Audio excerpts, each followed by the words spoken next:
पहला सुबह में आप सबका स्वागत है। तैयार हो जाइए एक और कमजोर ओपनिंग के लिए। कल की तेज गिरावट के बाद आज बाजार 7,800 के बेहद नीचे ट्रेड करने की तैयारी करते हुए दिख रहे हैं और 7,700 के बेहद करीब।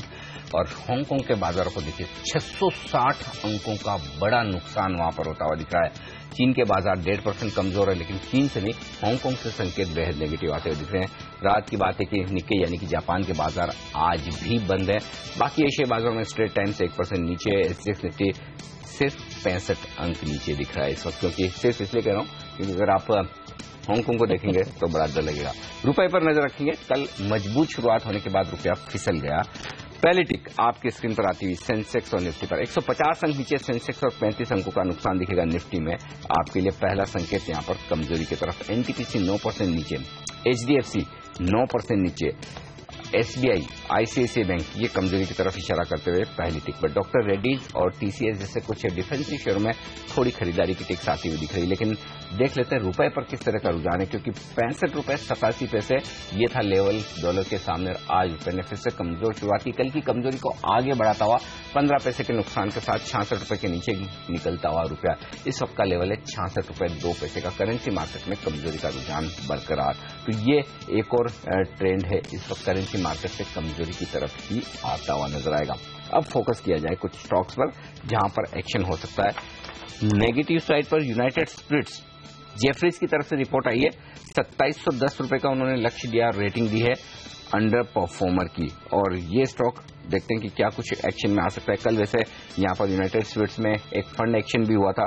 क्रेस्टा फंड ने 1,62,000 शेयरों की बिकवाली की थी 3,135 पर। सुमित, क्या ये एक परफेक्ट शॉर्ट कैंडिडेट है? क्या ट्रेड लेना चाहिए यूनाइटेड स्पिरिट्स में? जी बिल्कुल, इसको एक बार आप शॉर्ट करके इसमें ट्रेड कर सकते हैं। अनिल जी, मुझे ऐसा लग रहा है कि स्टॉक के अंदर एक बार आपको और नीचे में कम से कम 100 से 150 रुपए की करेक्शन देखने को मिल सकती है प्रेजेंट लेवल से। और स्टॉक में अगर रेगुलरली हम देखेंगे तो कंटिन्यूसली एक सेल ऑफ ही देखने को मिल रहा है पिछले करीब 2 से 3 महीनों से। सो प्रेजेंट लेवल पे अगर देखेंगे तो 2980 के आसपास एक सपोर्ट बन रहा है। 3110 या 3105 के आसपास कल की क्लोजिंग है।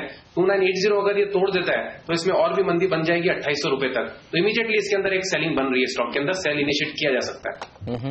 मदरसन सुमी ये एक स्टॉक है जो पिछले 3 ट्रेडिंग सेशन से सब लोगों के रडार पर है। आज भी एक खराब शुरुआत दिखा सकता है, इस तरह के संकेत मिल रहे हैं। प्री ओपनिंग सेशन में 10% का बड़ा कट। कल एक एनालिस्ट मीट भी की थी कंपनी ने, जहां दर्जनों एनालिस्ट मौजूद थे और काफी सारे एनालिस्ट सेटिस्फाइड नहीं लगे थे उस मीट से। गौरांग, आपने सुनी थी वो मीट, और ये बताइए आज क्या करना चाहिए मदरसन सुमी में? 15% से ज्यादा की करेक्शन के बाद आज फिर दबाव के साथ खुलने के संकेत दे रहा है। और यूरोप की दूसरी ऑटो कंपनियां आप देखिए, चाहे वो डैमलर हो, बीएमडब्ल्यू हो, लंबी लिस्ट है उन कंपनियों की जहां पर तेज गिरावट देखने को मिल रही है। अब चर्चा ये चल रही है कि शायद जांच का दायरा फॉक्सवैगन से बढ़कर दूसरी कंपनियों पर भी पहुंचे। कैसे ट्रेड करेंगे आज मदरसन सुमी को और दूसरी ऑटो एंसिलरी कंपनियों को, खासतौर पर बॉश को भी? हेमंत, आज की परिभाषा पर हम तो टिप्पणी नहीं कर पाएंगे क्योंकि हम सक्षम नहीं है, लेकिन बुनियादी तौर पर लंबी अवधि का नजरिया है तो एज अ डिस्क्लोजर हमारी कवरेज पॉजिटिव रही है, वो अब भी बरकरार है। और ये जो नीचे के तरफ के दायरे हमने तीव्र गति से पिछले 2 या 4 दिनों से देखे हैं, हमारी राय में जिस तरीके से स्पष्टीकरण मैनेजमेंट ने दिया था, हालांकि कॉन को लेकर के कुछ सवालों का जवाब निश्चिंत तौर पे नहीं दिया था और अभी भी कुछ सवालिया निशान है, क्योंकि ये हमें पता नहीं है कि क्या ये दिक्कतें बाकी कुछ और यूरोपियन या फिर यूएस में जो 4 व्हीलर मैन्युफैक्चरिंग कंपनीज है, क्या वो भी ऐसी हरकत में आए थे जैसे कि वोक्सवैगन ने किया था। और ये एक बहुत ही अनफॉर्चुनेट बात है कि आप एक अंतर्राष्ट्रीय स्तर की कंपनी होने के पश्चात कॉर्पोरेट गवर्नेंस को लेकर के आप इतना इतनी ढील देंगे या इतनी लापरवाही करेंगे, ये मेरे ख्याल से अपने आप में बहुत ही नकारात्मक बात है। खैर, हम हमारी पॉजिटिव कवरेज रख रहे हैं अब भी, और हमें लग रहा है कि जिस तरीके से स्पष्टीकरण कुछ हद तक दिया है फॉक्सवैगन को लेकर के मैनेजमेंट ने मदरसन सुमी के, वो एक तरफ से लंबी अवधि के नजरिए से मेरे ख्याल से एक सकारात्मक बात है। छोटी अवधि में इन दिक्कतों को लेकर के शायद और दबाव आ सकता है, इसमें कोई दो राय नहीं है, लेकिन उस दबाव में हम लंबी अवधि के मौके ढूंढेंगे निवेश करने के लिए। लंबी अवधि के मौके ढूंढे जाएं निवेश करने के लिए इन कंपनियों में, अगर गिरावट और हो। बैंक निफ्टी, सुमित, क्या वायदा कारोबार के ट्रेडर्स के लिए अब भी शॉर्ट करने का मौका है? क्या लेवल्स बैंक निफ्टी पर अहम है और बैंक्स आज भी लग रहा है गिरावट को लीड करने की कोशिश कर रहे हैं, खासतौर से प्राइवेट बैंक्स? कोई शॉर्ट कैंडिडेट आपकी नजर में, या फिर एक कॉन्ट्रा कॉल लेकर खरीदेंगे अब? देखिए, बैंक निफ्टी के अंदर संकेत तो नेगेटिव भी मिल रहे हैं। ओपन इंटरेस्ट के हिसाब से भी देखेंगे तो नीचे में 16,500 में एकदम पुट के अंदर हाईएस्ट ओपन इंटरेस्ट बिल्डअप हुआ है और कल हमको एक अच्छा खासा सेल ऑफ भी देखने को मिला था। तो देयर इज अ पॉसिबिलिटी कि आज भी इसके अंदर एक सेल ऑफ देखने को मिले और शायद हो सकता है कि बैंकों के अंदर एक करेक्शन देखने को मिले। आज जिस तरह के संकेत अभी एसजीएक्स को देख के मिल रहे हैं, उसको यही लग रहा है कि ओपनिंग तो खराब ही होगी बैंक निफ्टी की। तो जो स्टॉक्स में एक बार वीकनेस समझ में आती है, उसके अंदर एक्सिस बैंक के अंदर भी ऐसा लगता है कि 10 रुपए की प्रेजेंट लेवल से करेक्शन मिल सकती है। तो यानी 2 से 3 टके की correction Axis bank, HDFC bank, ICICI bank, इन सब स्टॉक्स में हमको एक बार देखने को मिल सकती है ओपनिंग में। तो जैसे ही मार्केट ओपन होता है तो 2 से 3% की करेक्शन होने के बाद आप सेलिंग नहीं करें। जब भी ये करेक्शन अगर खुलते ही अगर देखने को मिल जाती है तो नीचे में बाइंग अपॉर्चुनिटी ढूंढेंगे इन सभी स्टॉक्स में, क्योंकि आने वाले समय में मुझे ऐसा लगता है कि जैसे ही रेट कट का न्यूज अगर आ जाता है तो इन सब स्टॉक्स में एक पॉजिटिव मोमेंटम देखने को मिलेगा। तो मुझे नहीं लगता कि लोअर लेवल्स पे एक बार फ्रेश शॉर्ट करना चाहिए, इनफैक्ट लोअर लेवल्स पे बाइंग अपॉर्चुनिटी ढूंढनी चाहिए। ऑलराइट, चलिए ये राय इन बैंक्स पर। लेकिन पूजा हमारे साथ जुड़ चुकी है जो लेकर आ रही हैं आज के ट्रेडिंग कॉल्स। पूजा, बताइए, खरीदारी की राय या बिकवाली की राय ज्यादा है? जी, बिकवाली की राय ज्यादा है और एनबीएफसी स्टॉक्स में आज जानकर कमजोरी करने की राय दे रहे हैं। हेमंत कपाड़िया ने आरईसी में बिकवाली करने की राय दी है। इनका मानना है कि इंट्राडे में ही 263 तक के लेवल्स पर गिरावट देखने को मिल सकती है। तो यहाँ पर बिकवाली करके चलने की राय 3 से 5% का रेटिंग स्टॉक आपको दिखा सकता है। निशांत जैन ने इंडिया बुल्स रियल एस्टेट में बिकवाली करने की राय दी है। स्टॉक में 67 के जो रेजिस्टेंस लेवल है वो यहाँ पर देखने को मिल रहा है और 56 के लेवल तक यहाँ पर करेक्शन देखने की उम्मीद की जा रही है। 4 से 5 दिन में 5% ज्यादा का रेटिंग स्टॉक आपको कमा के दे सकता है। वहीं पुनीत किंद्रा ने स्टील काउंटर टाटा स्टील में बिकवाली करने की राय दी है। 226 एक सपोर्ट लेवल है जिसके नीचे एक ब्रेकडाउन देखने को मिल रहा है और 1 से 3 दिन में इनका मानना है कि 207 के लेवल तक की गिरावट इस काउंटर में देखने को मिल सकती है। तो तीनों ही कॉल्स में आज जानकर बिकवाली करने की राय दे रहे हैं। ऑलराइट, चलिए, तो तीनों के तीनों कॉल्स वो भी शॉर्ट साइड के राजेश जी, बताइए आप भी शॉर्ट जाने की राय देंगे या फिर गिरावट में खरीदारी के विकल्प ढूंढ रहे हैं? दोनों कर रहा हूँ यहाँ पे। शॉर्ट जो कर रहा हूँ वो रिलायंस कैपिटल में शॉर्ट कर रहा हूँ। हमने देखा 240 का इसने लो बनाया था रफली और वहां से 350 तक का एक पुल बैक आया था। रेजिस्टेंस है करे और रफली 345 के आसपास। So we are initiating short here with stop loss of 355। हमें लगता है अगले 3 या 4 ट्रेडिंग सेशन में 296 का लेवल ये टेस्ट करेगा। कॉन्ट्रा बाय जो हम ढूंढ रहे हैं वो है हिंदुस्तान यूनिलीवर में 785 का कल का क्लोज है। हमने देखा हिंदुस्तान लीवर 940 से लेके कंटिन्यूअस करेक्शन में है और ये जो सीरीज है ये सीरीज में कुछ ज्यादा आउट परफॉर्म नहीं किया। तो मुझे लगता है कि यहाँ पे as far as the technical is concern यहाँ पे एक पॉजिटिव डाइवर्जेंस सिग्नल मिलता है, दैट इज जो कि एक ओवरसोल्ड सिचुएशन में मिलता है। तो मुझे लगता है कि यहाँ पे लीवर एक कॉन्ट्राबेट रहेगा। 770 का स्टॉप लॉस रखिए, 818 का टारगेट रहेगा। ओके, ये सारे कॉल्स हैं जहां पर आज एक्शन आपको दिख सकता है ट्रेडिंग के लिहाज से। कुछ और स्टॉक्स जहां पर एक्शन हो सकता है और उनमें भेल एक स्टॉक है जहां पर खबरें हैं कि आउटलुक थोड़ा सा क्रिसिल ने इनके लिए रेटिंग के लिहाज से स्टेबल से नेगेटिव किया है।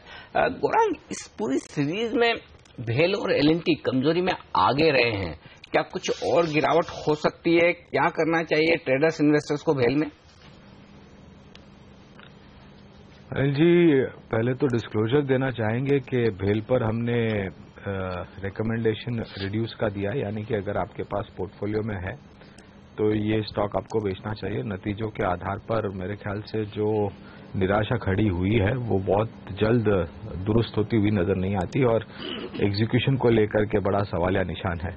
हमारी राय में एलएनटी एक पसंदीदा स्टॉक है। अगर आपका निवेश भेल में है तो आप वो बेच करके एलएनटी में निवेश कर सकते हैं, या फिर एबीबी या और सीमेंस, ये भी और 2 विकल्प है कैप गुड्स इंजीनियरिंग स्पेस में, जहां पर हमें लग रहा है कि एक सकारात्मक सी रणनीति बना करके आपको निवेश करना चाहिए। और कहीं ना कहीं मुझे ये भी लग रहा है कि अगर आपको भेल में नुकसान हो रहा है, ये निवेश अगर आप एलएनटी, एबीबी या सीमेंस में करते हैं तो आपकी नुकसान की भरपाई कुछ हद तक हो सकती है। बिल्कुल। कंटेनर कॉर्पोरेशन के चार्ट्स कैसे लगते हैं आपको राजेश? यहाँ पर एचएसबीसी की एक रिपोर्ट आई है, इनिशिएटिंग कवरेज किया है, रिड्यूस रेटिंग के साथ लक्ष्य रखा है 1262 रुपए का। यहाँ से काफी गिरावट और वो देख रहे हैं, काफी करेक्ट भी हो चुका है वैसे ये शेयर ऊपर से। आगे की चाल कैसी रह सकती है? हेमंत, 1350 के आसपास यहाँ पे एक सपोर्ट बना है।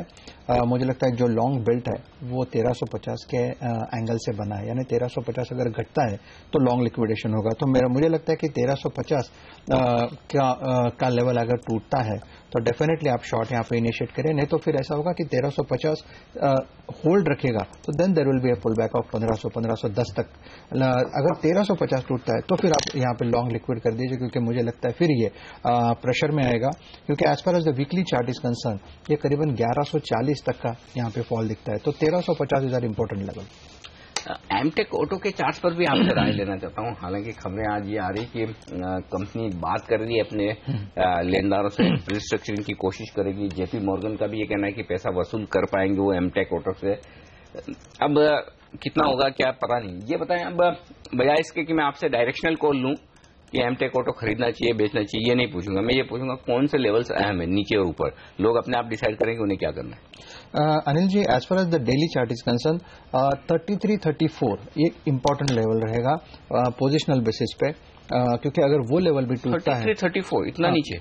अनिल जी, एमटेक ऑटो है ना, कुछ हो सकता है। Anything is possible. So 33-34 level एक इम्पोर्टेंट लेवल है। बहुत दिन में वैसे इस तरह की फॉल दिखती है। अनिल जी, आपको प्योरली शॉर्ट टर्म चाहिए तो एक शॉर्ट टर्म लेवल में बेहतर लेवल, थोड़ा बेहतर लेवल देता हूं। 35% गिरने जैसी खबरें नहीं दिख रही। अनिल जी, 43 का लेवल रहेगा। अगर आप प्योरली शॉर्ट टर्म बेसिस पे सोच रहे हो, यू कैन से 43 के नीचे जाए तो और खराब। हाँ, 42-43 का एक बैंड है जहां पे एक शॉर्ट टर्म सपोर्ट बनता था। हमने देखा था 42-43 से एमटेक गिरा था और एक लास्ट सेलिंग आई थी उसमें रफली 25-26 लेवल तक। तो 42-43 इज एन इंपॉर्टेंट लेवल। अगर वो टूटता है तो फिर से वही 33 का लेवल आएगा। सामने जो सप्लाई दिखता है, क्योंकि अभी फिलहाल 5-3 से एक नैरो ट्रेडिंग रेंज में है, रफली 56-57 on the higher side and on the lower side 42-43।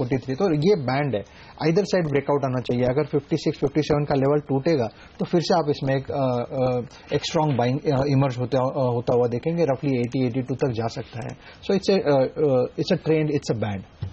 चलिए, फिलहाल चाइना के मार्केट्स 2% नीचे, हांगकांग के मार्केट्स में 3% की गिरावट और भारतीय बाजार भी यहां से 125 पॉइंट नीचे खुल सकते हैं। 540 पॉइंट की गिरावट के बाद आज फिर से 125 पॉइंट की गिरावट सेंसेक्स में देखने को मिल सकती है। इस तरह के संकेत, लेकिन सबसे ज्यादा गिरेंगे फिर से मेटल्स और माइनिंग शेयर। वेदांता आज फिर देखिए लीड करता हुआ इस फॉल को, 3.5% की गिरावट। टाटा स्टील 2.5% नीचे खुलने के संकेत दे रहा है। 3 शेयर नजर रखिएगा, कोलगेट, एप्कोटेक्स और डीबीज। ये एक्स बोनस के बाद आज यहां पर इसका एडजस्टेड भाव आपको नजर आएगा। साथ ही आपको नजर रखनी चाहिए कुछ और छोटे स्टॉक्स पर। वीजा स्टील में अच्छी खबरें हैं, शायद 3-3.5% की बढ़त के साथ ये शेयर खुल सकता है। इस तरह के संकेत देखने को मिल रहे हैं। अगर गौरांग लंबी अवधि के नजरिए से इतनी बड़ी गिरावट के बाद 2 दिन में जो है उसके बाद कुछ खरीदारी करनी हो तो ये बताइए कहां मौके ढूंढ रहे हैं आप ऐसे बाजार में? उसी बात का हम जिक्र कर रहे थे जब हमको डिविएट करना पड़ा था वो L&T के मैनेजमेंट के साथ बात करते हुए। तो IT, pharma, private sector bank, oil marketing companies, selective autos, cement और स्टॉक स्पेसिफिक आइडियाज आपको चाहिए तो NBCC और कोल इंडिया। मुझे लग रहा है हेमंत के और दिग्गजों को पहला आपको तवज्जो देना चाहिए। ये भी मेरी दरखास्त होगी निवेशकों को लंबी अवधि के नजरिए से। अब ये जो स्तर टूटे और जो गिरावट हमने देखी और ये जो चाइना की इतनी हम बात करें, मेरे ख्याल से सूरत हाल चाइना का और भी बिगड़ेगा। और एक कहावत है कि short term pain translates into long term gains.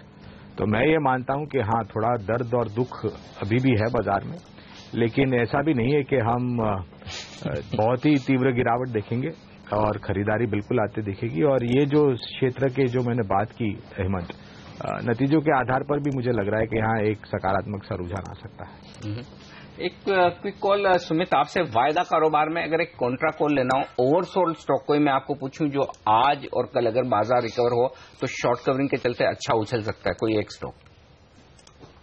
देखिए हेमंत जी, कल एक आईओसी के अंदर एक फ्रेश लॉन्ग बिल्डअप देखने को मिला है हमको। आईओसी स्टॉक के अंदर क्रूड भी नीचे चलता है, उसकी वजह से भी इसके अंदर देखने को मिलता है। तो आईओसी मुझे एक ऐसा लग रहा है कि इसके अंदर ओपन इंटरेस्ट चेंज कल 33% का देखने को मिला है और 9 लाख के आसपास का चेंज इन ओपन इंटरेस्ट हुआ है। तो मुझे ऐसा लगता है कि आईओसी एक स्टॉक है जिसके अंदर आज और कल के अंदर एक रिकवरी और तेजी देखने को मिल सकती है और ऊपर के अंदर ये स्टॉक के अंदर 410 से 415 के लेवल देखने को मिल सकते हैं, यानी 15 से 20 रुपए की तेजी देखने को मिल सकती है और नीचे में 380 का एक स्टॉप लॉस बनता है। तो आईओसी एक स्टॉक है जिसके अंदर लॉन्ग पोजीशन इनिशिएट की जा सकती है आज और कल के लिए। तो आईओसी में कर सकते हैं आप खरीदारी, एक शॉर्ट कवरिंग अगर बाजार में आती दिखे। हालांकि सेंसेक्स दिखा है आपको 125 पॉइंट नीचे, लेकिन सही तस्वीर आपको सेंसेक्स से नहीं निफ्टी से नजर आएगी। निफ्टी दिख रहा है 75 अंक नीचे, यानी कि सेंसेक्स सिर्फ आधा % नीचे है और निफ्टी 1% नीचे। तो निफ्टी से संकेत लीजिए, हो सकता है सेंसेक्स आपको 200 पॉइंट से ज्यादा कमजोर शुरुआत करता हुआ नजर आए। मिड कैप इंडेक्स में भी 1% के आसपास का नुकसान है और बैंक निफ्टी 1.5% नीचे। तो बड़े जो कमजोर दो सेक्टर दिख रहे हैं, बैंक और साथ ही साथ मेटल्स, जिनसे दबाव बढ़ता हुआ नजर आएगा आपको बाजार में। तो ये दो सेक्टर्स नीचे खींचने के लिए तैयार है और इनके अलावा ऑटो शेयरों में भी कमजोरी का रुझान आपको इस वक्त दिखेगा। चलिए बाजारों की शुरुआत होने की तैयारी और पहली टिक आपकी स्क्रीन पर आती हुई सेंसेक्स और निफ्टी पर देख लेते हैं किस तरह की शुरुआत भारतीय बाजार दिखाने। पहली टिक आपकी स्क्रीन पर 150 अंक नीचे है सेंसेक्स, अब 180 अंक नीचे सेंसेक्स खुलता हुआ दिख रहा है। 190 अंकों का नुकसान और 200 अंक नीचे हो चुका है सेंसेक्स। अब गिरावट और बढ़ती हुई 250 पॉइंट के आसपास की सेंसेक्स पर हो चुकी है। निफ्टी भी 85 अंक नीचे खुलता हुआ दिखा है। 1% से ज्यादा का नुकसान आपको निफ्टी में नजर आएगा और 250 अंकों की कमजोरी दिखेगी सेंसेक्स में। तो बेहद कमजोर शुरुआत भारतीय बाजारों की भी होती हुई दिख रही है। 1% का कट आता हुआ दिख रहा है। बैंक निफ्टी 250 अंक नीचे और 1.5% का नुकसान यहां पर भी है। सेंसेक्स और बैंक निफ्टी में लगभग पॉइंट्स के लिहाज से बराबर गिरावट होती हुई दिख रही है।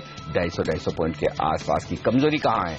कमजोरी वेदांता में है। 3% का नुकसान यहां पर आपको नजर आएगा। हिंडाल्को कमजोर खुलता हुआ दिख रहा है और टाटा स्टील, यानी कि तीनों ही मेटल स्टॉक निफ्टी के कमजोर खुलते हुए दिख रहे हैं। एलएनटी, हालांकि हमने मैनेजमेंट से बात की और ये भी कहा कि डिफॉल्ट से एलएनटी पेरेंट कंपनी का कोई खास फर्क नहीं पड़ना, लेकिन एलएनटी बेल वैसे भी कमजोर शेयर है और आज एलएनटी 2.25% नीचे खुला है। दिक्कत की बात एक और स्टॉक में दिख रही है, वो है एचसीएल टेक।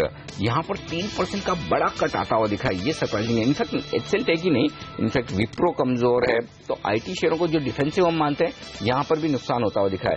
टाटा मोटर्स इन दुनिया भर की चिंताओं के बीच में 2.25% नीचे है, तो टाटा ग्रुप की कंपनी के लिए मुश्किल हालात हैं। ICICI bank, axis, bank of Baroda, ये सारे बैंक्स कमजोरी को लीड करते हुए दिख रहे हैं। तो यहां से नुकसान आता हुआ दिख रहा है। अब ऐसा लग रहा है लगभग 80 पॉइंट की गिरावट के साथ बाजार सेटल होने की कोशिश करते हुए दिख रहे हैं। इंटरेस्टिंग बात है कि बाजार भले ही 250 अंक नीचे हो सेंसेक्स पर और निफ्टी 75 अंक नीचे, लेकिन एक भी स्टॉक हरे निशान में अभी तक लौट नहीं पाया है। निफ्टी में सारे स्टॉक्स कमजोरी के साथ ट्रेड कर रहे हैं। मदरसन सुमित 4% नीचे, वायदा कारोबार का टॉप लूजर यही है। एसआरएफ देखिए, यहां पर 3% का नुकसान हुआ है। हिंदुस्तान जिंक अब टूटता हुआ दिख रहा है। अदानी पोर्ट जैसे ट्रेडर्स के पसंदीदा काउंटर्स पर दबाव है। न सिर्फ अदानी पोर्ट बल्कि डीएचएफएल, बाटा, जेन इरिगेशन, यानी कि मिड कैप्स पर दबाव बढ़ता हुआ दिख रहा है वायदा कारोबार के लिक्विड मिड कैप स्टॉक्स पर। एमटेक ऑटो इन खबरों के दम पर 2% ऊपर खुलने में कामयाब। माइंट्री कल की तेजी को आगे बढ़ाता हुआ 1.25% मजबूत है और आईओसी का जिक्र सुमित कर रहे थे कि शॉर्ट कवरिंग कैंडिडेट हो सकता है। इस कमजोर बाजार में भी 0.5% मजबूत खुला है आईओसी का स्टॉक और बीपीसीएल भी पॉजिटिव खुलने में कामयाब। बाजार सेटल होने की कोशिश करते हुए दिख रहे हैं। नुकसान पर 0.1% का नुकसान दिग्गजों में। 200 अंक नीचे सेंसेक्स, 70 अंक नीचे निफ्टी। मिड कैप इंडेक्स में 1% से ज्यादा का कट और बैंक निफ्टी भी इतना ही कमजोर। और कहां नजर है हेमंत आप? वीजा स्टील पर नजर है। देखिए इसमें स्टील जुड़ा हुआ है, लेकिन फिर भी 13% ऊपर ये शेयर ट्रेड कर रहा है। इन्हीं खबरों के चलते कि शायद कंपनी में मैनेजमेंट बदलाव हो सकता है। काफी दिनों से हालांकि ये खबरें चल रही हैं। 13% की मजबूती ये स्टॉक दिखा रहा है इस कमजोर बाजार में। टाइड वाटर ऑयल एक और ऐसा स्टॉक जो खबरों में सुर्खियों में, यहाँ पर 4% की बढ़त देखने को मिल रही है। एपटेक 1.25% ऊपर है। स्पाइस जेट 1% के आसपास की बढ़त दिखा रहा है। फोर्टिस हेल्थ केयर में खबरें यहाँ पर करीब आधे % की बढ़त देखने को मिल रही है। को फाउंडर मलविंदर सिंह दरअसल राधा स्वामी सत्संग ग्रुप को ज्वाइन कर रहे हैं। इस तरह की खबरें आई हैं। आज एजीएम भी होने वाली है, देखना होगा वहां पर किस तरह का अनाउंसमेंट होगा। इन सब खबरों के चलते फोर्टिस में एक तेजी देखने को मिल रही है। पहले चर्चा थी कि मैनेजमेंट के बदलाव हो सकते हैं। कुछ हॉस्पिटल्स में भी इन्होंने जो अंतर्राष्ट्रीय बाजारों में थे वो इन्होंने बिकवाली करी है। ये शेयर 1.25% मजबूती के साथ ट्रेड करता हुआ, लेकिन आप देखिए चौतरफा दबाव देखने को मिल रहा है बाकी ऑटो एंसिलरी कंपनियों में। न सिर्फ मदरसन सुमी, वॉश करीब 3% नीचे इस समय ट्रेड करता हुआ। भारत फोर्ज पर भी नजर रखेंगे। हमने देखा था पिछले कुछ ट्रेडिंग पोजीशंस इस स्टॉक के लिए भी कमजोरी भरे रहे थे। जी हाँ, आज भी 1% की गिरावट के साथ स्टॉक ने ओपनिंग दी है। वेदांता और दूसरे मेटल स्टॉक्स और माइनिंग शेयरों में आज भी प्रेशर भरपूर है। टाटा मोटर्स भी दबाव के साथ ही ट्रेड करता हुआ, तो हालत काफी कमजोर है। वीक विकेट पर है भारतीय बाजार, साफ तौर पर यही संकेत मिल रहे हैं।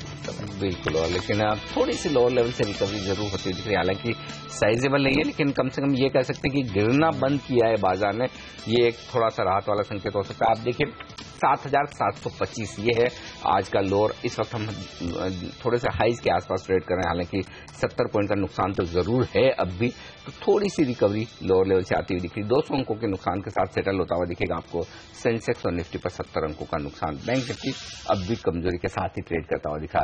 आइए कुछ स्टॉक्स पर एक्शन लिया जाए और पूछा जाए, और साथ ही एक राय निफ्टी पर भी ले ली जाए। इंट्राडे के लिहाज से अब ट्रेड करना। और राजेश, निफ्टी के चार्ट्स पर क्या सिचुएशन है? अनिल जी, मुझे लगता है इंट्राडे में थोड़ा सा गैप हुआ है, तो गैप डाउन हुआ है, तो 777080 जो इम्पोर्टेंट लेवल है, मुझे लगता है इंट्राडे में छोटा मोटा पुल बैक आएगा। 7740 चल रहा है, 20-30 पॉइंट का पुल बैक आता है तो फिर यहाँ पे शॉर्ट इनिशिएट करिए। स्टॉप लॉस रखिए रफली 7825 का। मुझे लगता है कि फिर से जो मार्केट है वो लेट सेशन में गिरेगा। इंट्राडे के हिसाब से अगर देखना है तो जो सपोर्ट बनेगा, शॉर्ट टर्म सपोर्ट, वो है 7650 का। 7700 अगर टूटेगा तो 7650 तक जाएगा। प्योरली ऑन इंट्राडे बेसिस रहेगा तो 7650 के आसपास कवर कर लीजिए। सुमित, आज भी एफएनओ में सबसे ज्यादा गिरने वाला शेयर मदरसन सुम्मी का है। तीसरे दिन एक तरफा गिरावट देखने को मिल रही है। क्या स्तर है जो इम्पोर्टेंट है अब इसके लिए, और पोजीशंस यहाँ पर कैसी बनती हुई दिख रही है एफएनओ में? देखिए, फिलहाल तो सेलिंग की पोजीशन ही बन रही है, फ्रेश सेल ऑफ भी क्रिएट हो रहा है इसके अंदर। मदरसन सुमी के अंदर ऑलरेडी पिछले 5-7 दिनों से कंटिन्यूसली एक सेल ऑफ देखने को मिल चुका है, और इमीडिएटली जो इसका भी एक सपोर्ट समझ में आता है, वो समझ में ये आता है कि 220-215 के आसपास इसका एक सपोर्ट बनेगा। अगर ये इसको भी ब्रेक कर देता है तो फिर इसमें और भी मंदी बन सकती है, बट फिलहाल एक बार 220-215 को लगता है कि मार्केट एक बार रिस्पेक्ट करेगा, और ऊपर में इसका ट्रेंड रिवर्सल स्टार्ट होगा 250-60 के बाद ही। जब तक ये 250-60 के ऊपर ब्रेक करके कन्विंसिंगली क्लोज नहीं दे देता, तब तक इसके अंदर एक बार फ्रेश तेजी की उम्मीद नहीं करनी चाहिए। मुझे ऐसा लगता है कि महीने भर के लिए स्टॉक डाउन ट्रेंड और साइडवेज में चला जाएगा, तो 215 से 220 का इसका मेजर सपोर्ट जोन बन रहा है। अगर वो ब्रेक करता है तो फ्रेश मंदी हम एक्सपेक्ट कर सकते हैं। अगर नहीं ब्रेक करता है तो 215 से लेकर 250 की रेंज में ये स्टॉक चलेगा थोड़े दिनों तक। और इस बीच एक स्टॉक जो आपके रडार पर होना चाहिए, फ्यूचर रिटेल। इस स्टॉक पर एक वॉल्यूम एक्शन हुआ है। 4,60,000 शेयरों का एक सौदा हुआ है। 119 रुपए पर ट्रेड हुआ है। 1/4% के आसपास हिस्सेदारी कंपनी की बदलती हुई दिख रही है। स्टॉक को देखिए दिन के हाई पॉइंट पर आता हुआ दिख रहा है। तो प्राइस एक्शन भी हो रहा है और वॉल्यूम एक्शन भी हो रहा है। लगभग 4% अब स्टॉक ऊपर हो चुका है। कुछ चार्ट्स पर ऐसे कोई संकेत हैं बाजार के ट्रेंड के विपरीत खरीदारी के? Anil ji, in fact future retail का जो वीकली चार्ट है बहुत ही स्ट्रांग चार्ट है। फिलहाल इसमें कुछ भी वीकनेस नहीं दिखती। मुझे लगता है कि 105-108 was the ideal level. As far as the weekly chart is concern, जो प्राइस पैटर्न दिखता है that is a symmetrical triangle formation. Daily charts या अनिल जी, उसमें जो टेक्निकल ब्रेकआउट है वो रफली 120-118 के ऊपर है, और एक कॉन्ट्रा बेट इसमें आता है रफली 50 रुपए का टारगेट आता है इसके फ्यूचर रिटेल में। तो अगर यहाँ पे फ्यूचर रिटेल पोजिशनल करना है तो 105 का स्टॉप लॉस रखिए। मुझे लगता है कि 160-170 तक के target with in a span of 6 months आनी चाहिए। और फोर्टिस हेल्थ केयर का चार्ट कैसा दिखता है? कमजोर बाजार में 2% ऊपर है ये शेयर आज खबरों के चलते। देखिए, मुझे लगता है कि फोर्टिस में अगर आप देखो तो फोर्टिस थोड़ा कंपेयर होता है अपोलो हॉस्पिटल के साथ। अपोलो का वैल्यूएशन देख के फोर्टिस में भी बाइंग आता है, एक बाइंग इंटरेस्ट उसमें है। ओवरऑल चार्ट स्ट्रक्चर यही बताता है कि जो रिसेंट लो था 150 का, इसका ये टेक्निकल पुल बैक एक रिलीफ रैली है, और रैली में जो सप्लाई पॉइंट है that is 185। I am not that bullish on Fortis. मुझे अपोलो हॉस्पिटल ज्यादा बेहतर लगता है। प्योर फोर्टिस देखो तो 185 के आसपास अगर आता है तो एक बार के लिए यहाँ पे प्रॉफिट बुक कर लीजिए। लेकिन ये फोर्टिस की खबर ये पॉजिटिव कैसे हुई, मैं ये जानने की कोशिश कर रहा हूँ। वो मुझे नहीं पता। मलविंदर सिंह अगर कामकाज नहीं करेंगे कंपनी में तो मलविंदर सिंह को फाउंडर हैं, जो चर्चा चल रही है कि स्पिरिचुअल हो जाएंगे, सेवा के काम करेंगे, और शायद अगर वो इस लाइन पर चलते हैं तो वो शायद कंपनी से एग्जिट करेंगे। इस तरह की चर्चा पहले भी थी अनिल, और हमने देखा था जब रनबैक्सी बिकी थी उसके बाद अब चर्चा ये भी है कि कुछ इन्फॉर्म्ड सर्कल्स में, खासतौर पर जब कुछ बड़े लोगों ने इस शेयर को खरीदा था, आपको याद होगा जब बड़े ब्लॉक्स हुए थे उसके बाद से, कि शायद ये कंपनी भी बिकती हुई नजर आए। इस तरह के र्यूमर्स थे मार्केट में, और आज एजीएम में हो सकता है वो इस चीज का खुलासा करें कि क्या आगे की रणनीति होगी? आपको याद होगा कुछ दिनों पहले रिपोर्ट्स ये भी आई थी कि रेलीगेयर भी शायद वो बेचने के काफी लंबे समय से बात चल रही है, शायद वो पूरा कॉर्पोरेट जगत को एग्जिट कर सकते हैं, इस तरह की चर्चा, इसलिए शायद ये पॉजिटिव ट्रेडर्स समझ रहे हैं। अब देखिए 3.25% ऊपर है शेयर। चलिए देखते हैं क्या होता है इस स्टॉक में आगे। मैनेजमेंट शायद बाजार ये उम्मीद कर रहा है कि उनके जाने के बाद बेहतर आता हुआ दिखे। स्टॉक के बढ़ने का तो यही रीजन हो सकता है। फिलहाल कुछ स्टॉक्स जो एक्शन में आते हुए दिख रहे हैं, उनमें साफ तौर पर वीजा स्टील अब ऊपर के सर्किट के आसपास ट्रेड करता हुआ दिख रहा है। ब्राजील की कोई कंपनी यहां पर स्टेक खरीद सकती है या वीजा स्टील को पूरा खरीद सकती है, और साथ ही लेंडर्स कर्ज को इक्विटी में बदल रहे हैं, ये जो खबरें आई थी इनके दम पर उछला है। इसके चार्ट्स क्या करें? अनिल जी, रफली जो रेजिस्टेंस था वो 16 रुपए 50 पैसे के आसपास था, 200 DMA लेवल। लेकिन मुझे लगता है कि अगर न्यूज को फॉलो करते करते ये 22 रुपए 50 पैसे को हिट करेगा तो शॉर्ट टर्म ट्रेड है, but it's a illiquid counter, news based counter, मैं अवॉइड करूंगा। ऑलराइट, चलिए आप अवॉइड करेंगे इसे बिल्कुल। और आज 20% ऊपर देख रहे हैं जरूर, लेकिन काफी खराब प्रदर्शन इस स्टॉक ने दिखाया है पिछले कुछ हफ्तों में, महीनों में। लेकिन गौरांग, आपसे फिर वही सवाल होगा। देखिए 200 पॉइंट की गिरावट देखने को मिल रही है सेंसेक्स में इस समय। कल 500 पॉइंट से ज्यादा की गिरावट देखी जा चुकी है, बल्कि हफ्ता आप देखिए 2.5% से ज्यादा 3% के आसपास ही कमजोरी दिखा रहा है। कहां खरीदारी करेंगे आप इस गिरावट में लॉन्ग टर्म के लिए?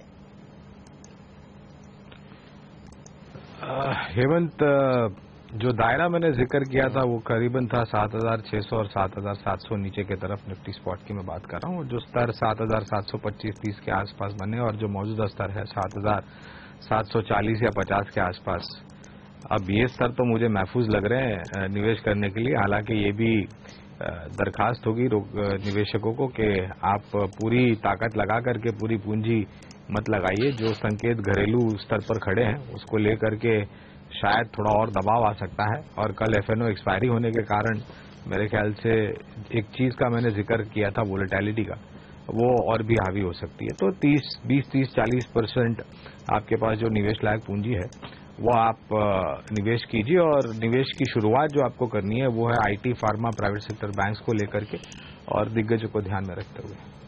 गौरांग, 2 स्टॉक वायदा कारोबार के भी हैं और अच्छे मिड कैप्स हैं, कोलगेट और डीवीज लैब। आज से एक्स बोनस हो गए, यानी कि कल तक जिन्होंने खरीदा था उन्हें बोनस मिला होगा। आज 1:1 जो बोनस था 1 पे 1 शेयर बोनस का, वो खत्म हो चुका है। स्टॉक दोनों ही कमजोर है, 2-2.5%। समझा जा रहा है कि जिन लोगों ने बोनस लेने के लिए आज से खरीदारी की थी पहले कल तक, उनकी अब खरीदारी खत्म हो चुकी है। हो सकता है बोनस का फायदा उठाकर कुछ बिकवाली भी कैश मार्केट में होती हुई दिखे। ऐसे में अगर स्टॉक गिरते हैं तो क्या आप खरीदेंगे इन दोनों शेयरों को? क्या करेंगे आप? मैं तो इस स्तर पर भी खरीदने की राय दूंगा। ये जो कॉर्पोरेट बेनिफिट का सिलसिला है और जो प्रोपोर्शनेट एडजस्टमेंट होना है अनिल जी, ये तो अपने आप में होता रहेगा। और छोटी अवधि के लिए जो कारोबारी है उनको जो करना वो करेंगे। अगर आप निवेश करते हैं, नजरिया लंबी अवधि का है, तो एज अ डिस्क्लोजर दोनों पर ही मेरे ख्याल से हमारी कवरेज है। और ये कवरेज, ये जो बोनस एडजस्टमेंट की बात कर रहे हैं, ये जो थोड़ा बहुत दबाव देख रहे हैं, जो भी बेनिफिट मिला होगा उन लोगों को निकलना है, छोटी अवधि का नजरिया है, इसका मेरे ख्याल से फायदा उठा करके लंबी अवधि के लिए मैं तो बिल्कुल निवेश की राय दूंगा। ऑलराइट, चलिए लंबी अवधि के लिए दोनों ही स्टॉक्स में आप खरीदारी कर सकते हैं, ये राय हमारे एक्सपर्ट आपको दे रहे हैं। लेकिन वक्त है आप सभी से विदा लेने का। राजेश, गौरांग, सुमित, आप तीनों का शुक्रिया समय निकालने के लिए और आज इस खास चर्चा में शामिल होने के लिए। लेते हैं ब्रेक के बाद बात करेंगे HSBC OBC लाइफ इंश्योरेंस की CIO रितु गंगवार अरोड़ा से, और उनसे जानेंगे वो कैसे देख रही है बाजार में इस वॉलेटिलिटी को और कहां खरीदारी करनी चाहिए आपको, इस पर भी उनसे राय लेंगे।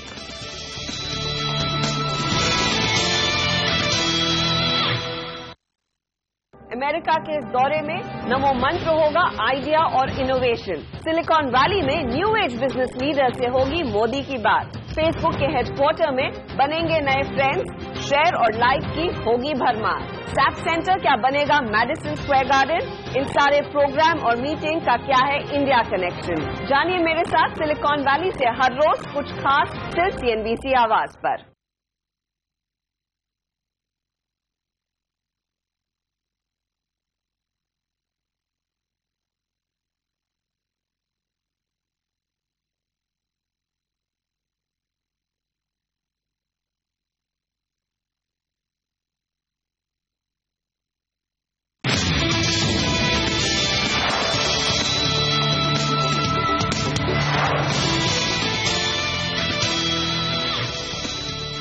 नुकसान बाजार में 170 अंकों का सेंसेक्स पर है और निफ्टी अब 60 अंक नीचे। कुछ रिकवरी जरूर हुई है लोअर लेवल से 25 अंकों की, लेकिन उसके बावजूद 60 अंक नीचे आपको दिखेगा निफ्टी। मिड कैप इंडेक्स भी 0.1% कमजोर है। बैंक निफ्टी में नुकसान 1% के आसपास का, 165 अंकों के आसपास का नुकसान बैंक निफ्टी में और 165 अंक ही नीचे है सेंसेक्स। महज 300 स्टॉक ऐसे हैं जो हरे निशान में ट्रेड कर रहे हैं, वो भी अब धीरे धीरे तादाद बढ़ रही है। 860 शेयरों में नुकसान अब भी आपको नजर आएगा। तो कमजोर शुरुआत हुई है, लेकिन कमजोर शुरुआत के बाद थोड़ा स्टेबल होने की कोशिश भारतीय बाजार कर रहे हैं, लेकिन ये स्टेबिलिटी दुनिया भर के बाजारों में है नहीं। हांगकांग के बाजारों को देखिए एक बार फिर से आप, जहां पर 650 अंकों की अब गिरावट हो चुकी, तो हांगकांग के बाजार दिन के लो पॉइंट पर ट्रेड करते हुए दिख रहे हैं। वहां पर गिरावट थोड़ी सी और गहराती हुई दिखेगी आपको। इस वक्त 3% का नुकसान वहां पर हो चुका है। शंघाई के बाजार 2-2.25% कमजोर है, 70 अंकों का नुकसान वहां पर दिखेगा। चलिए, ये तो बात हुई हमारे बाजारों की और दुनिया भर के बाजारों की, लेकिन जो कुछ हो रहा है पूरी दुनिया में और जिसकी वजह से भारतीय बाजारों पर भी असर पड़ता हुआ दिख रहा है, कितना और असर हो सकता है, कितनी और गिरावट हो सकती है, क्या रणनीति होनी चाहिए इन्वेस्टर्स की, इन सब पर बातचीत करते हैं। हमारा आज खास फोकस नई दिल्ली पर है और दिल्ली से ही एक जानी मानी हमारे expert Canara HSBC OBC life insurance की CIO रितु गंगराड़े अरोड़ा कार्यक्रम में शामिल हो गई। रितु जी, गुड मॉर्निंग, स्वागत है आपका CNBC आवाज पर। पहला सवाल तो यही लेना चाहता हूं कि जिस तरह का माहौल बन रहा है पूरी दुनिया भर के बाजारों में, चीन से चिंताएं फिर से बढ़ती हुई नजर आ रही है, कितनी खतरे की बात है हमारे लिए और दुनिया भर के लिए? धन्यवाद शो पर बुलाने का। कुछ हफ्तों पहले हमने काफी लंबी चर्चा की थी चीन पर, और मैंने तब भी कहा था चीन एक चिंता का विषय है और काफी बड़ी चिंता का विषय है, क्योंकि चीन 3 हिसाब से दुनिया के लिए बहुत महत्वपूर्ण है। एक तो वर्ल्ड का मैन्युफैक्चरिंग फैक्ट्री है, तो दर्शाता है कि वर्ल्ड डिमांड पे इम्पैक्ट है, क्योंकि वहां पे जो हम देख रहे हैं, अभी आज ही मैन्युफैक्चरिंग PMI डेटा आया है 47 पर, जो कि निराशाजनक है। तो ये दिखाता है कि ग्लोबल डिमांड में जो है इम्पैक्ट है। दूसरा, चीन पर बहुत सारी इकोनॉमीज निर्भरित रहती हैं। कमोडिटीज पर जो इम्पैक्ट आ रहा है, मेटल्स पे जो इम्पैक्ट आ रहा है, वो भी उसका है दूसरा पहलू है। और तीसरा, चीन बहुत बड़ा होल्डर है US डॉलर रिजर्व्स का, और इससे करेंसी पर भी इम्पैक्ट बना रहेगा। तो चीन से जो चिंताएं आ रही हैं, जो उनका मार्केट काफी मुश्किल से वो स्थिर कर रहे हैं, उससे ग्लोबल मार्केट्स पर भी असर रहेगा और इंडियन मार्केट्स पर भी असर बना रहेगा। रितु जी, गुड मॉर्निंग। एक और चिंता जो पिछले 2-3 दिन से दुनिया भर के बाजार झेल रहे हैं, खासतौर पर यूरोपीय मार्केट झेल रहे हैं, वो है फॉक्सवैगन को लेकर जो कंट्रोवर्सी नई खड़ी हुई है। कल हमने देखा था काफी सारी दूसरी बड़ी ऑटो कंपनियों के शेयरों में भी दबाव देखने को मिला था, और घरेलू बाजार में मदरसन सुमी, बॉश जैसे स्टॉक्स प्रेशर में है। आप कैसे देख रही हैं इसको, और घरेलू बाजार में इतनी करेक्शन के बाद आपको लगता है कि ऑटो एंसिलरी स्टॉक्स में खरीदारी करनी चाहिए? अब आपका टेक क्या है इस पूरे एपिसोड पर? ऑटो स्टॉक्स अगर हम घरेलू डोमेस्टिक का देखें, तो मुझे अभी भी ऑटो सेक्टर अच्छा लगता है। हमने कुछ डिमांड अपटिक देखी है। ये जरूर है कि काफी डिस्काउंट्स दिए जा रहे थे, बीच में फिर से बढ़ गए थे, बट डिमांड में अपटिक है। रिजल्ट्स अभी भी स्थिर हैं, और अगर रेट कट आता है तो ये एक सेक्टर होगा जिसको फायदा मिलेगा। कमोडिटीज में जो फॉल आ रहा है, मेटल प्राइसेस जो गिर रहे हैं, उससे भी इस सेक्टर को फायदा है, और डोमेस्टिक डिमांड इस सेक्टर में रीजनेबली बरकरार है। तो अगर उस थीम से खेलें तो ऑटो सेक्टर में सिलेक्टिव बाइंग बनी रहती है।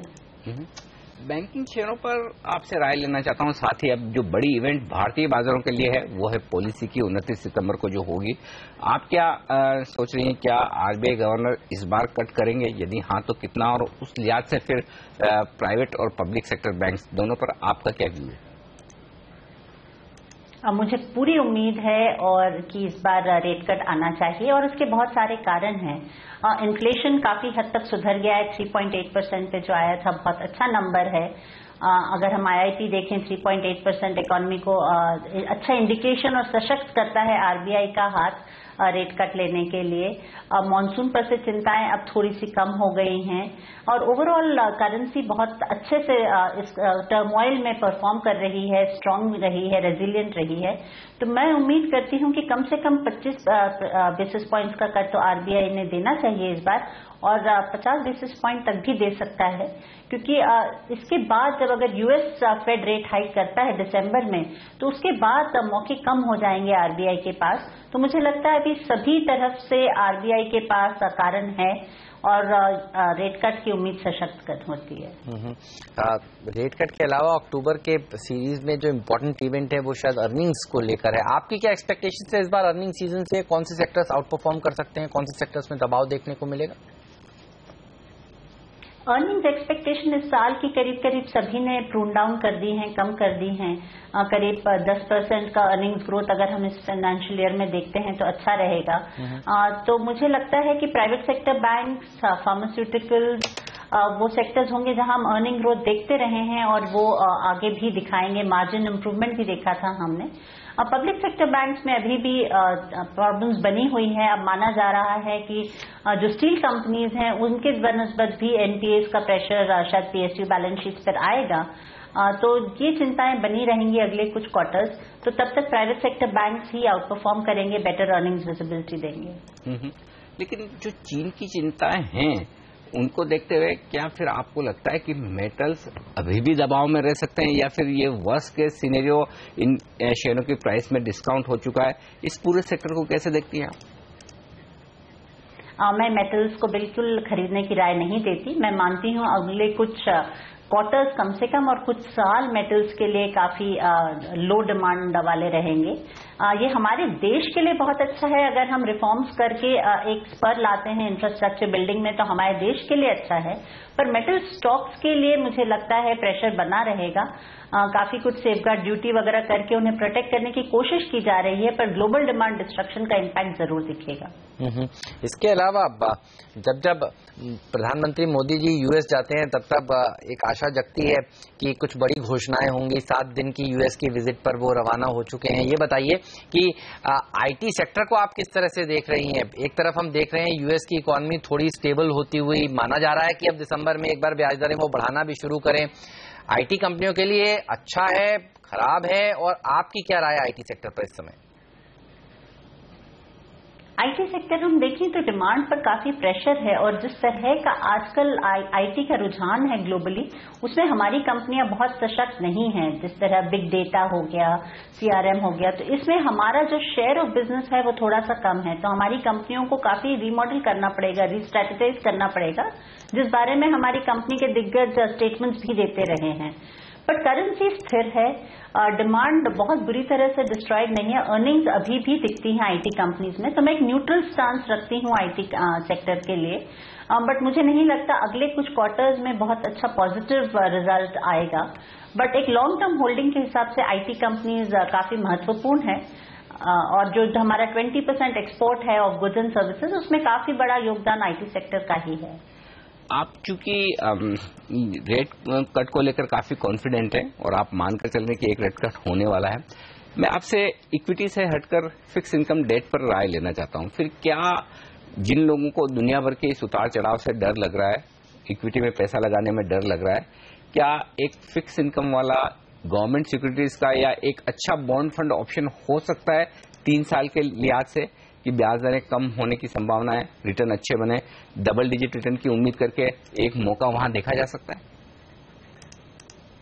Double digit return actually debt market में बन चुके हैं।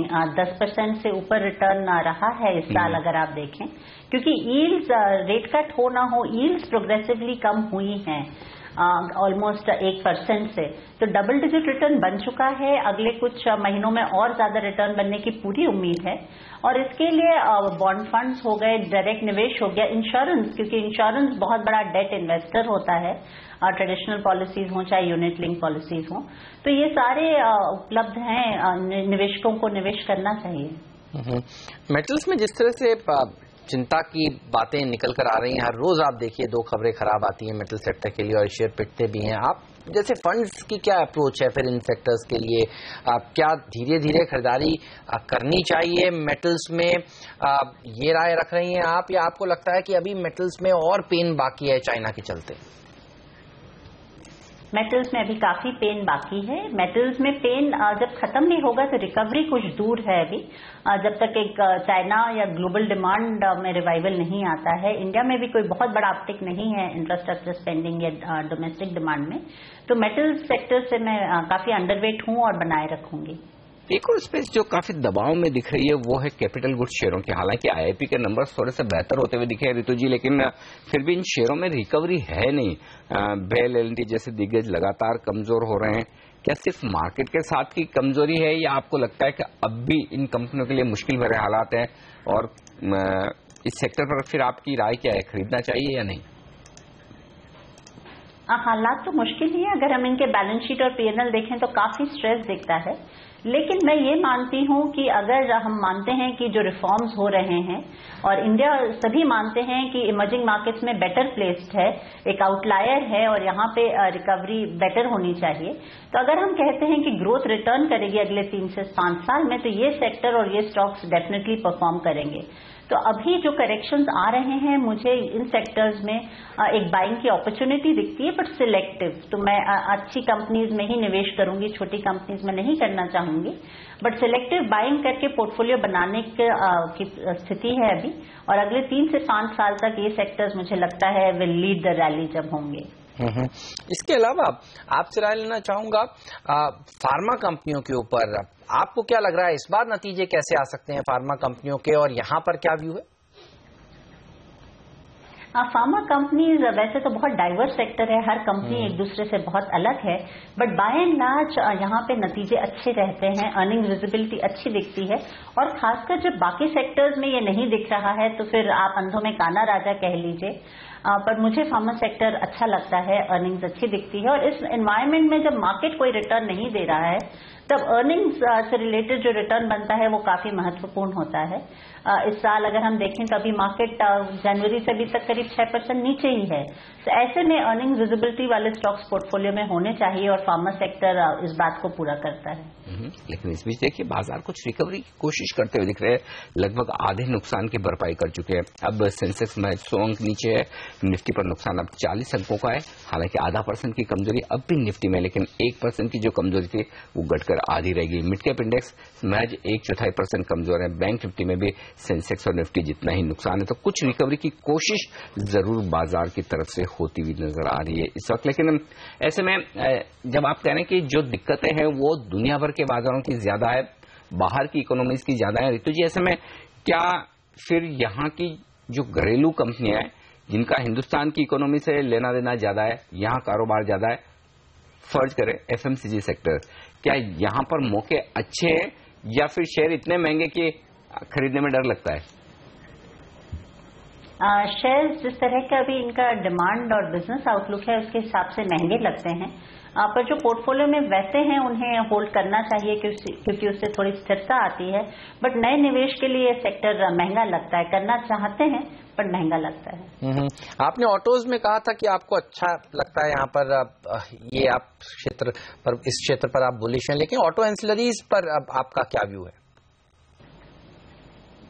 ऑटो एंसिलरीज में हमने काफी करेक्शन देखा है, कुछ जगहों पे शायद बिजनेस मॉडल भी डिस्ट्रक्ट होगा, बट सिलेक्टिवली अभी भी ऑटो एंसिलरीज में अच्छा निवेश का मौका है, क्योंकि एक रिप्लेसमेंट डिमांड हम देख रहे हैं ऑटो एंसिलरीज में आती हुई। और ऑटोज में भी अगर हम 4 व्हीलर्स देखें तो एक डिमांड अपटेक है, तो मुझे ये सेक्टर अभी भी अच्छे लगते हैं। मिड कैप्स और स्मॉल कैप शेयरों में एक्शन थोड़ा सा बेहतर है कंपैरेटिवली। शायद जो डोमेस्टिक मनी है, जो इन्वेस्टर्स म्यूचुअल फंड और इंश्योरेंस कंपनियों के जरिए बाजार में पैसा दे रहे हैं, और हमारे यहाँ के फंड ज्यादा mid cap small cap share prefer भी करते हैं, पसंद भी करते हैं। क्या लगता है आपको, क्या ज्यादा बेहतर प्रदर्शन इन छोटे मझोले शेयरों का आगे भी बरकरार रहेगा दिग्गजों के मुकाबले में, या फिर इस करेक्शन के बाद अब दिग्गज शेयर ज्यादा अट्रैक्टिव, ज्यादा आकर्षक दिखते हैं? दिग्गज शेयर अट्रैक्टिव तो लगते ही हैं, बट अगर हम देखें मार्केट में जब करेक्शन या उछाल दोनों ही आते हैं तो पहले हम उन्हें दिग्गज शेयरों में देखते हैं। जब मार्केट उछाल भी देता है तो पहले दिग्गज शेयर चलते हैं, फिर मिड कैप चलते हैं। तो मुझे ये चिंता रहेगी कि अगर ये प्रेशर बना रहता है मार्केट में तो निफ्टी तो एक हद से ज्यादा नहीं गिरना चाहिए यहाँ से, तब हम शायद मिड कैप में शार्प करेक्शन देखें। बट अभी तो डेफिनेटली आउट परफॉर्म कर ही रहे हैं। और अगर अब अभी देखें तो एफआईआई मनी आउटफ्लो है और एफआईआई दिग्गज शेयरों को, निफ्टी शेयरों को पसंद करते हैं, और डोमेस्टिक डीआईआईज का ही पैसा आया है करीब $1.5 बिलियन इस महीने, $500 बिलियन गया है। तो इसके कारण भी ये तालमेल थोड़ा सा अलग है अभी, जहां हम दिग्गज शेयरों में करेक्शन देख रहे हैं, मिड कैप्स रीजनेबली स्ट्रांग है, पर मुझे लगता है ये वापस रीबैलेंस होगा कुछ समय में।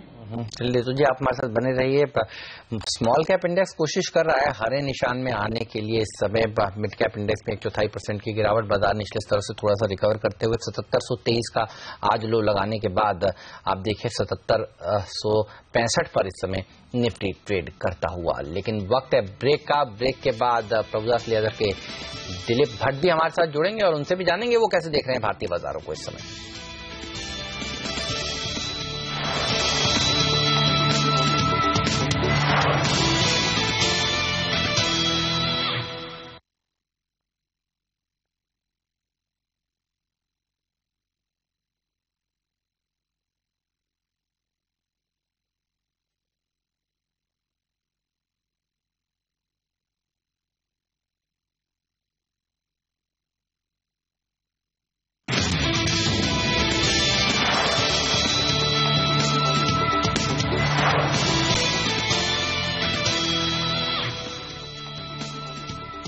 150 अंकों का नुकसान सेंसेक्स पर और निफ्टी 57 अंक नीचे। फिर से थोड़ा सा दबाव बढ़ता हुआ दिख रहा है। 0.4% अब निफ्टी नीचे आता हुआ दिख रहा है। इंटरेस्टिंग रुझान दिखाया आज बाजार का। आप देखिए निफ्टी का लो बनाया हमने 7723 का और 7770 का हाई बनाया है आज निफ्टी पर। तो शुरुआती कारोबार में कमजोरी के बाद थोड़ा उतार चढ़ाव होता दिख रहा है, लेकिन आगे की डायरेक्शन पर बातचीत करते हैं। हमारे साथ प्रभुदास लेदर के जॉइंट एमडी दिलीप भट्ट साहब कार्यक्रम में शामिल हो रहे हैं। दिलीप जी गुड मॉर्निंग, स्वागत है आपका सीएनबीसी आवाज पर। फिर से चीन की चिंताएं, दुनिया भर के बाजार कमजोर, क्या लग रहा है सर ये क्या डायरेक्शन है बाजार का, किधर जाएगा, क्या होगा, कुछ समझ में नहीं आ रहा। अनिल जी देखिए, जिस तरह से बाजार अभी थोड़ा एक पिछले 10 दिनों में जरा स्टेबलाइज हो रहा था, तो उसी को वापस कल एक झटका लग गया कि आप कहो चाइना फियर्स कहो या वर्ल्ड का फियर्स कहो, लेकिन ये बहुत क्लियर है कि मार्केट जरा सी भी अगर फियर फैक्टर जो रहती है उस बहाने से लेके इन्वेस्टर्स और स्पेक्यूलेटर्स एक बार एग्जिट करना चाहते हैं या they are trying to sell short. This is what is emerging at the moment, at least in the short run. तो ये जरूर है कि आज भी चाइना जो फैक्टर है वो शायद कोई नहीं समझ पा रहा है।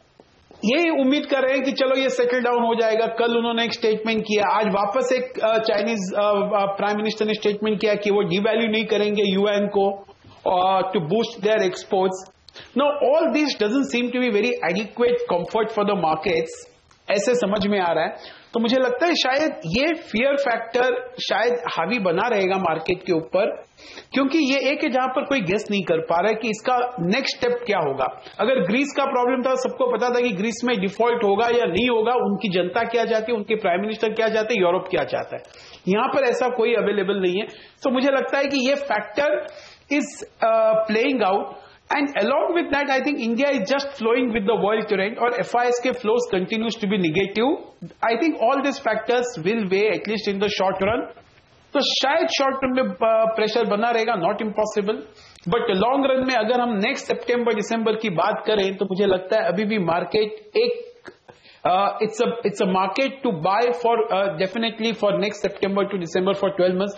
In the intervening period शायद जो कुछ भी हो जाए वो शायद हो सकता है। डाउन साइड इतना बहुत नहीं लग रहा है। डाउन साइड आप कह रहे हैं इतना बहुत नहीं लग रहा है, लेकिन शॉर्ट टर्म में पेन रहेगा। ये बताइए दिलीप जी, गुड मॉर्निंग, हेमंत बोल रहा हूँ कि कितनी और डाउन साइड है? 7500 7550 यहां पर आकर स्टेबलाइज हो सकता है निफ्टी, या आपको लगता है इसके नीचे भी जा सकता है? शॉर्ट टर्म पेन रह सकता है। शॉर्ट टर्म पेन शायद वोलेटिलिटी के रूप में रहेगा, और डाउन साइड में ब्रॉडली मेरा ये मानना है कि 7500 के नीचे मार्केट नहीं जाना चाहिए। Though this is not from a technical perspective which I am talking, I am just taking a broad call कि 200-250 points down. So I think 7500 is just a broad figure which I am telling. उसके आसपास की तो support लेना चाहिए। तो मुझे लगता है कि शायद ये even if it tries to move up, जो कल की जो वोलेटिलिटी देखी, ये इस तरह की volatility will continue to hit the markets, maybe intermittently, maybe with a regular intervals. ये ऐसे लग रहा है। तो जो आप पेन की बात करें वो शायद वो पेन उस तरह से आ सकता है। ऐसे में ये बताएं कि अब जो बड़ी इवेंट हमारे लिए है वो 29 सितंबर की पॉलिसी की, आपकी क्या उम्मीद है पॉलिसी से? क्या आप भी सोच रहे हैं कि रेट कट होगा, और यदि हाँ तो फिर क्या इस गिरावट में बैंकिंग शेयर खरीदेंगे? आप खरीदेंगे तो क्या खरीदेंगे? Good question, difficult to answer. Certainly not possible to guess. लेकिन फिर भी अगर हम माने कि अगर वो इस बार भी नहीं, सी ओवरऑल इकोनॉमिक ट्रेंड बता रहा है कि रेट कट तो होना ही है. ओवरऑल इन्फ्लेशन ट्रेंड यही बता रहा है कि रेट कट आज नहीं तो कल होना ही है, लेकिन शायद इस टाइम होगा वो पता नहीं. और अभी फिलहाल ये सबको पता है कि inflation is certainly not the worry for the RBI to increase to cut the rates. It is only the competitive devaluation of the currencies और इंटरेस्ट रेट का उसके ऊपर क्या असर आएगा, किए बिना अगर डिवैल्यू हो रहा है रुपी, और उसको कैसे रोक में लाया जाए. मुझे लगता है all this factors will play. मुझे लगता है कि शायद रेट कट नहीं भी हो तो भी वो क्या कहते हैं, that is very important. How he interprets next 6 months, उनका क्या व्यू है कि फेड क्या करेगा और इंटरनेशनली मार्केट्स कैसे रहेंगे, किस तरह से ग्रोथ आएगा. Because he is one of the few persons when he talks economics it makes a lot of sense. तो लोग जरूर उसको रीड करने की कोशिश करेंगे. ब्रॉडली मैं तो जरूर बाय करूंगा banking stocks slightly on a longer term basis, because in the short run मुझे लगता है जो अनप्रेडिक्टेबिलिटी और वोलेटिलिटी जरूर रहेगी. ओके. ऐसे में कुछ बेहतरीन स्टॉक्स दिग्गजों में या फिर मिड कैप शेयरों में जहां पर आपको लगता है एक मौका बन सकता है गिरावट में धीरे धीरे खरीदारी करने का? देखिए, जिस तरह से मार्केट वोलेटाइल हो गया है उस हिसाब से ऐसे ही लग रहा है कि शायद one should be a little more careful and one should play a little more safe. Because जिस तरह से थोड़े बहुत फ्रंटलाइन स्टॉक्स भी करेक्ट हो गए हैं तो शायद उसी में इन्वेस्ट करना पड़े. जैसे लार्सन एंड टूब्रो है, for what ever reasons it is correcting, तो वो शायद वो डेफिनेटली उसको इन्वेस्टमेंट में गिनना चाहिए. मुझे लगता है जैसे आईटी में इन्फोसिस है, not very many people are very optimistic on Infosys and it is not very over owned even by the domestic institutions. तो ये एक Infosys जरूर ठीक लगता है कि इस लेवल से भी काफी अच्छा रहेगा. फार्मास्यूटिकल्स में सन फार्मा हो या ऑरबिंदो फार्मा हो या सिप्ला हो, मुझे लगता है कि शायद उसमें भी ध्यान देना चाहिए. प्राइवेट बैंकिंग में शायद एचडीएफसी बैंक हो या एसबीआई हो या पीएनबी. तो शायद मेरे रिकमेंडेशन से ये आ रहा है कि I will play a little safe by going with names where there is a comfort and where there is a correction. बिल्कुल दिलीप जी, बहुत बहुत शुक्रिया आपका हमारे लिए वक्त निकालने के लिए और बाजार सेक्टर स्टॉक्स पर आज अपनी राय हमारे साथ शेयर करने के लिए. और बाजारों ने की है कमजोर शुरुआत, लेकिन लोअर लेवल से सपोर्ट लेने की कोशिश भी होती हुई दिख रही, तो उतने कमजोर नहीं है जितने दुनिया भर के बाकी बाजार हैं. देखना है आगे किस तरह का ट्रेडिंग सेशन होता है. फिलहाल पहला सौदा में आज के लिए इतना ही. बने रहिए सीएनबीसी आवाज के साथ. ब्रेक के बाद होगी कमोडिटी ओपनिंग, बताएंगे जिंक और दूसरे मेटल्स में जिस तरह से एलएमई में देर रात गिरावट देखने को मिली, आज घरेलू बाजार में ये सब कैसे खुल सकते हैं, ये सब ब्रेक के बाद. नमस्कार.